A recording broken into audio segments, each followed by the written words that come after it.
um, my name is Kim Ano, and I am the director of Wild Projects, and we're a small nonprofit in the city of Berkeley working on social practice art projects, interdisciplinary projects. I have some board members here filming and helping us check in and do this other stuff today. I want to thank my board members so much. I also want to thank the UC Berkeley Chancellor's Fund for funding our project, and also Tesha Sengupta Irving, who is our partner at the UC Berkeley School of Education. It's been wonderful to get this whole thing together. And this is a step. There's many, many steps to solving big problems. But my hope is that this is a contribution and a step forward.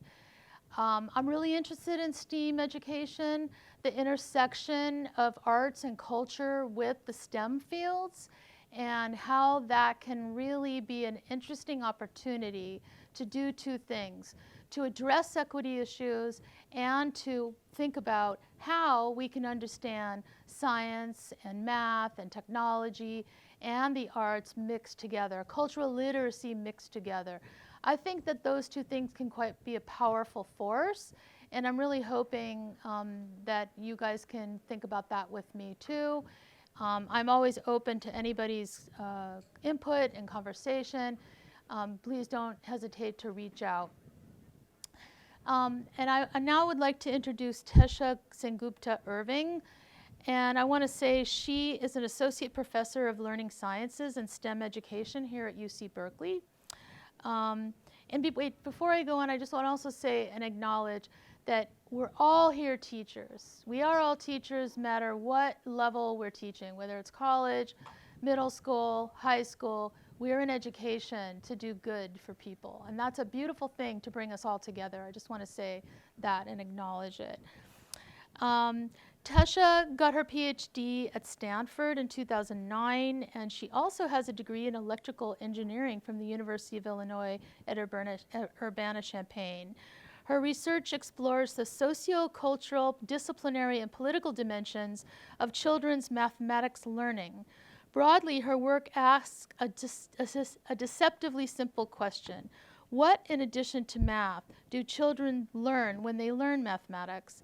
Dr. Sengupta works closely with teachers to understand design pedagogical approaches that promote racially minoritized children's fluency in disciplinary ideas and practices, while also engendering a sense of joy, yay, agency, and collectivism in learning. Through a mix of prolonged ethnographic study, teaching experiments, and microanalyses, or analyses of children's interactions, her work generates a new knowledge to resist neoliberal logics that render math learning a stratifying project of race, class, and gender in the schools. Wow.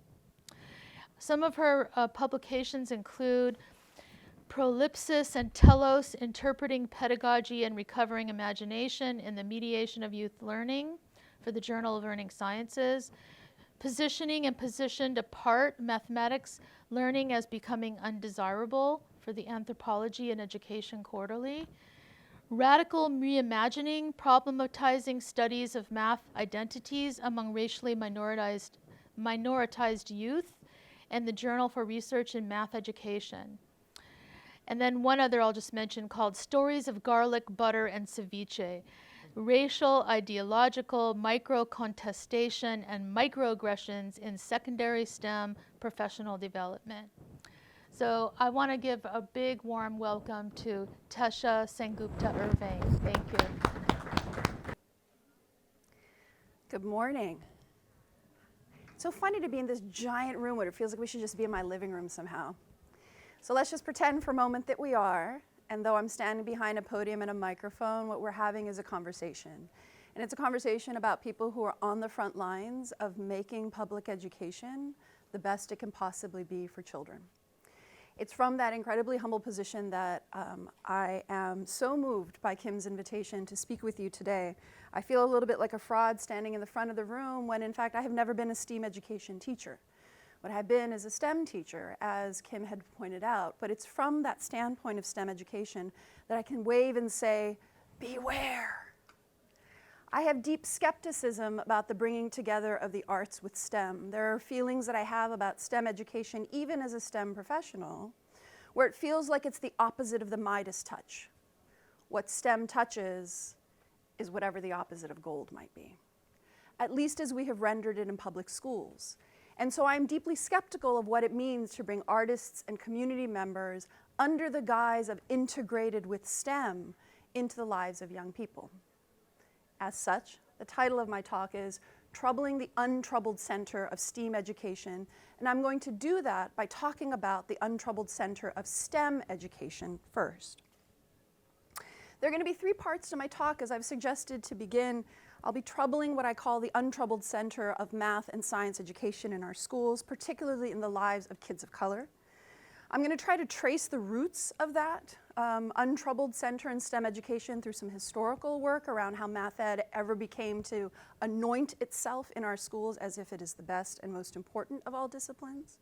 And then I'm going to end with some of the STEAM paradigms that I see emerging in the nation around how young people can think about integrated approaches to arts and STEM. And again, shout out, beware neoliberalism. Okay, so let's begin at the top. Oh, I got all this stuff here. All right.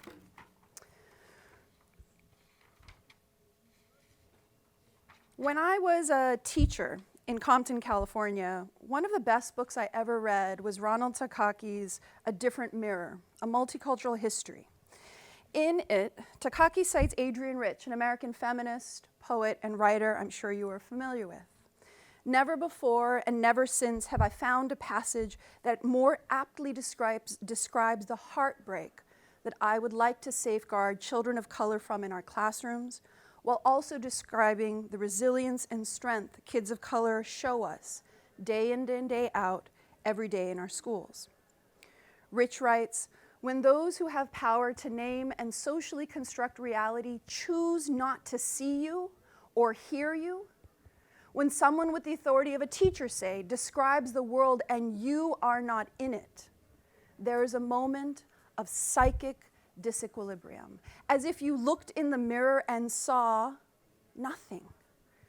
It takes some strength of soul, and not just individual strength, but collective understanding to resist the voice, this non-being into which you are thrust, and to stand up, demanding to be seen and heard. These ideas, not just individual strength, but soul strength, collective understanding, and the capacity to resist, to find your voice, to stand up, to demand, is what I want for kids of color in our schools.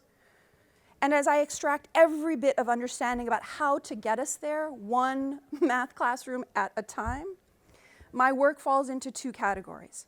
I either, as Kim described, choose to closely attend to what children say and do through ethnographic case studies of their learning in various STEM and STEAM learning environments, or I am working with teachers to create curriculum that can serve as a window into a vivid cultural and social world of math and science as displayed in their textbooks, but also a mirror into their own social and cultural worlds in which STEM and STEAM thrive. As a professor of the learning sciences who draws on sociocultural learning theory, questions of learning, identity, culture, and race are central to my work. Consider, for example, the kinds of images children draw when we ask them to draw a mathematician. All ostensibly white, male, somewhat disheveled, and wearing lab coats or other signifiers like a pocket protector of formal education. I think the problem in these pictures speak for themselves. You can imagine children drawing these images instead, ostensibly a black male doctor and a black female scientist, and that's okay. It's a kind of representation of politics, but having black doctors and black scientists as role models for their future selves is a good thing. It's just unsatisfying. Imagine instead if they drew these images. An image where a child sees her mother, toothbrush in mouth, parting her hair in the morning in order to braid it, parting her hair proportionately, parting her hair with the artistry and geometric reasoning of the perfect braid.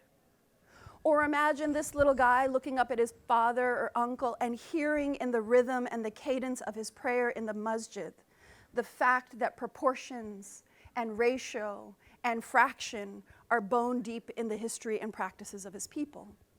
Or if you imagine this little person at the bottom here learning in his body the inverse relationship between distance, force, and pressure as he shoves his friend closer to that fire hydrant in order for the pressure of the water to rise and therefore also the laughter. These cultural, racial, historical, and everyday practices of mathematics, science, and perhaps even art is the image that I would love to see young people describing as a process of their schooling. So as teachers, and I work a lot with teachers, I would have to ask you, what would need to be in place in the curriculum, in the classroom, in your school, or in your district for kids to draw these images instead of the ones in the red boxes? And if they draw those images, what might it tell us about the children's experiences and their sense of joy, their sense of belonging, their sense of dignity in those images? As Kim mentioned, I was trained at Stanford University, don't hold it against me, by social and cultural anthropologists of learning Ray McDermott and Naila Nasir. The definition that I use for culture comes from McDermott and his colleague, and it's an important one to consider in our conversation about STEAM education and equity today. Culture is not so much a product of sharing as a product of people hammering each other into shape with the well-structured tools already available. We need to think of culture as this very process of hammering a world. From where I stand, whether we're talking about culture as in society or culture as in school culture or culture as in cultural literacy, this process of hammering cannot be transcended. But in your hands, it can be transformed. So as I think about the promise of a cultural approach to STEAM education, I guess I would ask us this.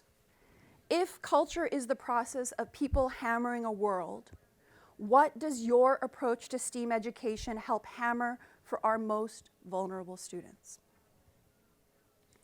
And as I ask you that question, to find its answer, I believe we would be delivered on the doorstep of white supremacy, patriarchy, and all the other ideologies that constitute what I would call the untroubled center of American schooling. The untroubled center, which we as STEAM educators must trouble, refers to the historical and contemporary entrenchment of policies, practices, and pedagogies built to meet and maintain the comforts of racialized white children and teachers. Let me say that again, to meet and maintain the comforts of racialized white children and teachers. For children to draw the images I shared on the previous slides, we would have to trouble this untroubled center, and I am not delusional.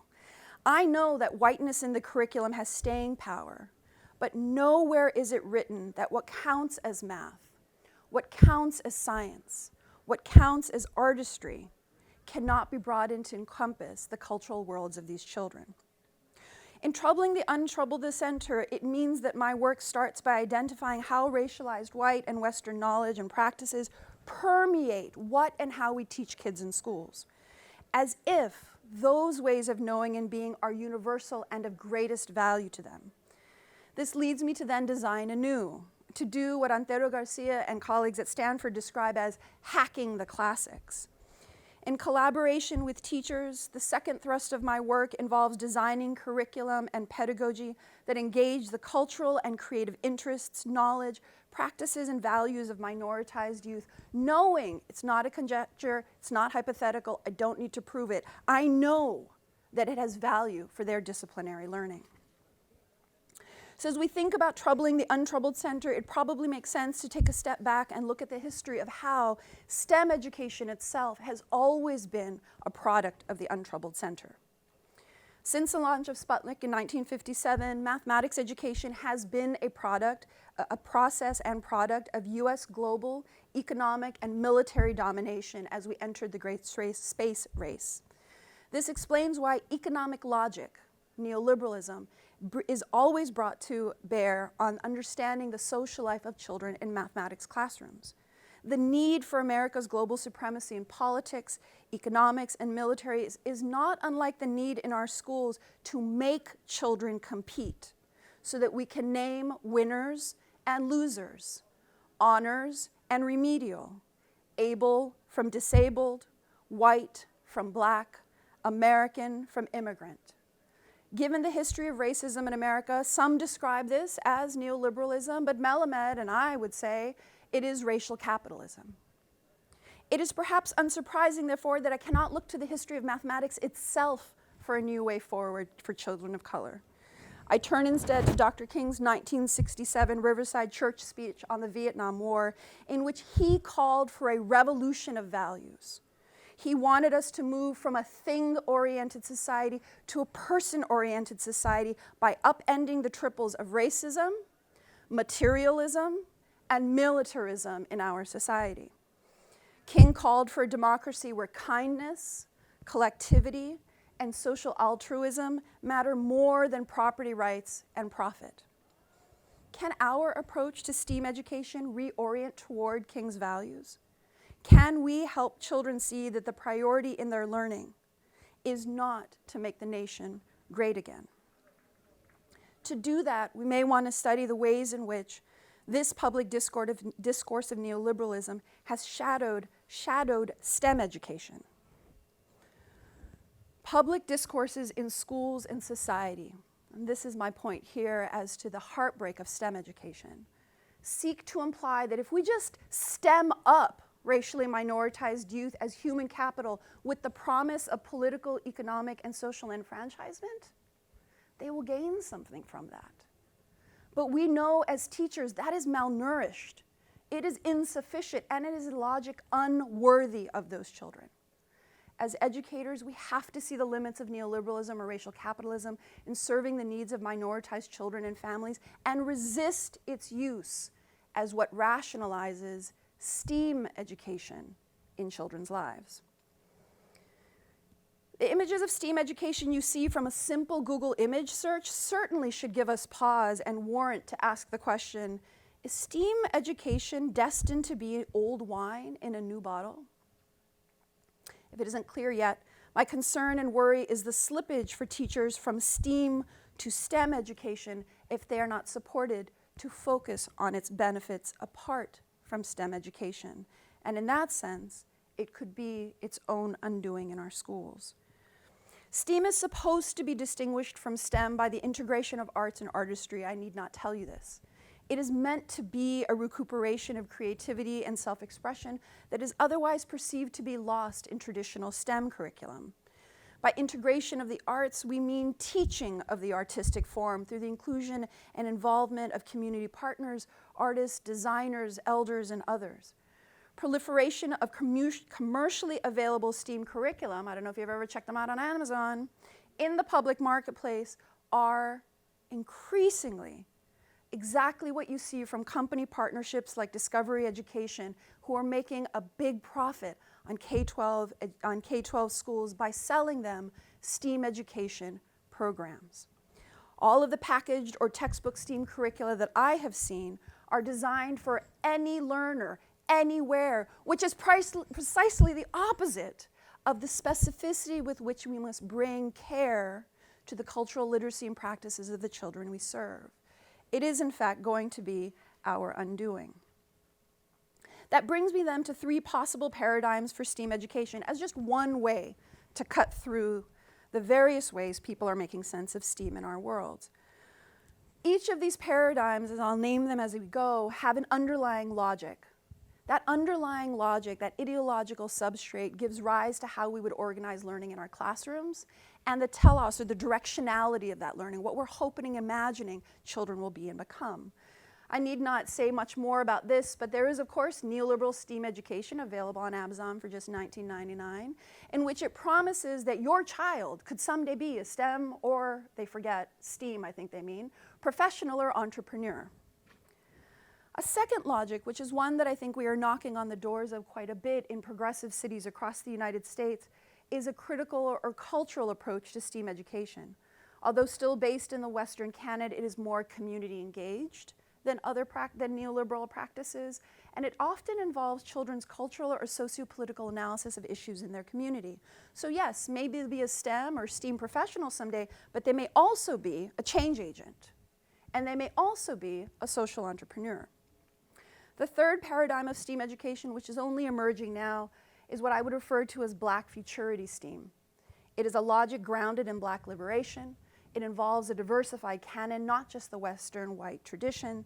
It is family and community-centered, not school-centered. And it is about young people learning to thrive in the moment, not because we worry about the job that they'll have in 15 years. So I'm going to touch upon critical or cultural approaches, but quite frankly, I think your examples in the room will be far better than any I can offer you. And I'll touch upon a little bit of Black futurity, which again, I'm sure will pale in comparison to the kinds of conversations we'll have throughout the day. But I think it's important to illustrate what I mean by each of these paradigms. So let's start with a critical cultural example. I take this from Madison Public Schools in Wisconsin, what's called the bubbler. Are people familiar with the bubbler? Oh, the water fountain. You know what? I did not even know that till I Googled it this morning again. Yes, I don't mean the water fountain, but yes, and also there is a water fountain, which you should Google. I feel like I'm doing a Google advertisement. I'm really sorry. You should Bing it at some time or search for it somehow. Okay. So consider, for example, the bubbler at Madison Public Library, which serves as a hub that connects artists to the community and the community to artists through free, hands-on making, exhibitions, and community-wide events. In particular, the bubbler has an artist in residence program where they host artists who engage with youth in the community, including youth in juvenile justice centers and shelter homes. One artist-led project involved teens creating personalized string backpacks and personalized pillowcases. For young people experiencing great housing instability in state care, making these objects in community with others represented familiarity, comfort, and the socio-emotional power of making something beautiful with others. Envisioned in this spirit, not this project specifically, but in this spirit, STEAM education can have meaning apart from neoliberal logics. It can mean in partnership with visual and performing artists that children see the brilliance and specificity of their own lives and make and create beauty within it. In that sense, STEAM education could hold great promise as both a window and a mirror on the possibilities of a child's life. Again, I offer this example knowing that there are likely much richer examples among you as practitioners of STEAM education. This is just one way to get the conversation rolling. Let me move then to the third paradigm of STEAM education, what I will refer to as Black futurity STEAM. Black futurity STEAM is centered on creativity and joy. It is an exercise in Black cultural specificity. Educators would attend to seemingly banal and everyday practices of children, their cultural literacy, in fact, if you would. Practices like producing TikTok videos, singing in church, busking with buckets and sticks, or plaiting hair. All of these would become new sites of learning math, science, and artistry in integrated ways. Black futurity STEAM, Black futurity STEAM is grounded in notions of Black liberation and freedom and surface the creative and inventive capacities of Black children, families, and people. Black futurity STEAM disrupts the Western assumption that learning should be governed by utility and efficiency, i.e., the job you will someday have, and replaces it instead with the value of human, dare I say, Black life, and resists the idea that it could be reduced to one's technical labor in the future. As Andre Brock describes this idea, he says, this is Black life post-present, by which he means that the banality of everyday life may be seen as vital moments for analysis, understanding Black futurity in the present, and where the mode and meaning for Black futures is grounded in the everyday experiences of children. as I think about Black futurity, I don't know if any of you attended, did you see this exhibit? Yes, okay, so you recognize this in Oakland as the Afrofuturism exhibit, great, you recognize that, fantastic. Black futurity STEAM is an emerging area of educational research and writing. For some, drawing on Afrofuturism specifically, this could be a way of imagining possible futures through a Black or Afrocentric cultural lens whereby imagination, technology, the future, and liberation intersect. This image is, of course, familiar to those of you who had gone to the Afrofuturism exhibit at the Oakland Museum. But in that exhibit, you see the kind of logic that is brought to bear in Black futurity STEAM education. The magical realism and future-oriented speculations of Afrofuturism express Black cultural history and life through music. Here you want to think Funkadelic. Through literature. Here you want to think Octavia Butler. And film. You can think Black Panther. And it renders Afrofuturism one of the most promising ways to resituate the arts into STEM. It extends far past the mainstream imagination to a time and place of unfettered Black freedom. As I wrap up today, let me offer a glimpse into a case study of STEAM education where STEAM was being used as an intervention and reform in a large southern metropolitan school district. The school district was using STEAM education as a way to rehabilitate the educational experiences of Black children, but also as a way to try to attract wealthy and white families back into the public sector. The study is based on interviews with 9 middle school principals who are implementing STEAM education as a reform for Black children. I asked them in those interviews to imagine STEAM education in ways that would not typically appear in prepackaged textbook curriculum or online programs. That is, a curriculum that troubles the untroubled center. And I gave them a simple example. If we think about hair braiding as a Black cultural practice, it is obvious the ways in which it brings to bear art and artistry, history, geography, geometry, proportional reasoning, chemistry, conversations about race, racism, and gender, including its performance, motherhood, family, and dignity. You cannot find a richer cultural practice that is the embodiment of an integrated STEM learning experience. In fact, hairstyling is a part of Black life. It is a political expression globally, and it is a fundamentally interdisciplinary practice. When we think about mathematics and the history of colonization on the African continent, through particular hairstyles to the intergenerational use of women's learning and entrepreneurialism in beauty shops, hair care is STEAM education. For teachers, adopting such cultural practices would mean troubling the untroubled center of STEAM. It would also mean, for many, learning anew. The truth is, most of us did not go through teacher education programs where the study of mathematics, science, or the arts involved a diverse cultural display of what is possible in social worlds. It means that teachers will need to learn about the disciplines in relation to the cultural and political contexts of, of their progressions in the history, both told and forgotten, and understand what could be learned and claimed in schools if we were to adopt it. Well, when I presented this idea to school principals, they had the following things to say. James, a white male principal with 34% of his students identifying as Black and 49% of his students identifying as white, said the following. I don't know if I would do it, because some people would view that as, at least my school has an undertone of racism, and so that would be kind of controversial, believe it or not, in my school. Like, why?